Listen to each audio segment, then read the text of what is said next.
Nevada State Athletic Commission came out with in terms of Khabib and Conor, and I will refresh you guys. Khabib's disclosed purse was $2 million. They held it all.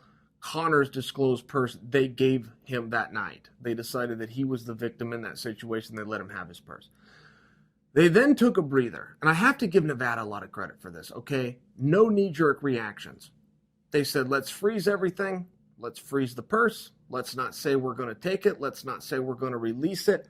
Let us bring some footage in and let us recap everything that happened here. Let us look at different angles and let us take a deep breath. And I think that they deserve a lot of credit for that. You don't always see that in life, but particularly with people in authority and particular government agencies. So Nevada gets a lot of credit for that and for how they're handling this. So to bring you up to speed, what they've done is they released 50% of this to Khabib, meaning Khabib got $1 million and they held on to $1 million. Now, this was misinterpreted or misreported in my opinion, because my interpretation, okay, the way this was reported is Nevada has made their decision. We are going to keep half of his money, and at a later date in December, we are then going to have a hearing and find out what kind of suspension we're going to do. Financially, we got it down, but now we're going to reserve the right, tell the hearing, to report on the suspension. That is not my interpretation of what happened.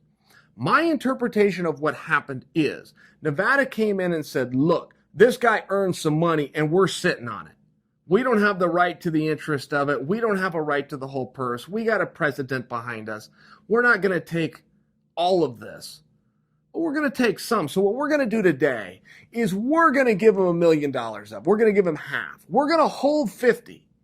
Now, it was reported by other people that this is the conclusion that they have come to on the financial side of it, is that they're going to fine him 50%. That is not my interpretation of what Nevada said, okay?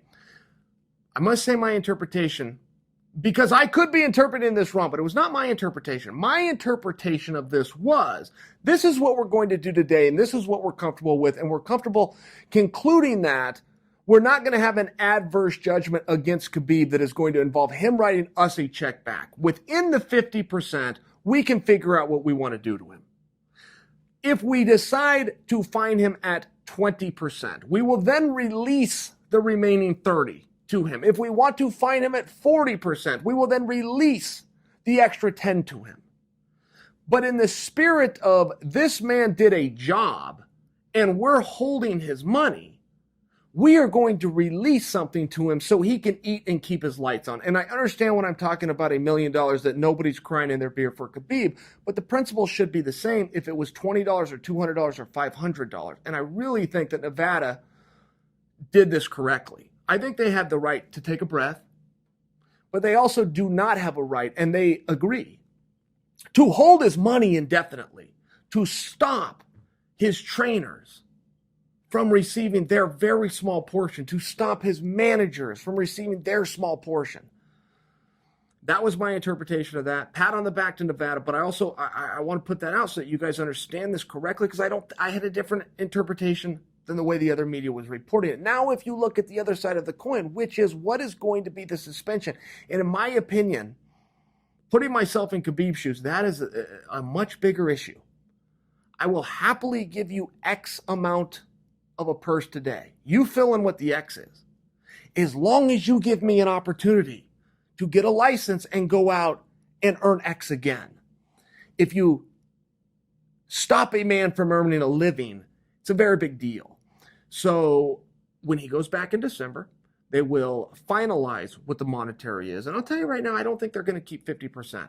I don't think they were ever going to keep 50% unless they are going to say this was a terrible action by you, but you are a prize fighter, so us taking the prize from you is what we're going to do, and we're going to take a significant amount. In exchange, here is your license back, and get on with your career. In many ways, I hope that is what they do. In many ways, I think that that would be appropriate. I just don't know that that's what I'm willing to bet on. I believe they will return another percentage of his purse, and then they're going to take X amount of months. And I think on a good day, he's going to get 6. I think on a bad day, he's going to get 12. But it does appear, like anything with time, and time does heal all wounds, it does appear that everybody's taken a deep breath on this. From the Metro Police to the Commission to the USC itself, it does appear that everybody is re-looking at this and saying, okay, punishments were handed down, let's leave well enough alone, and let's move on.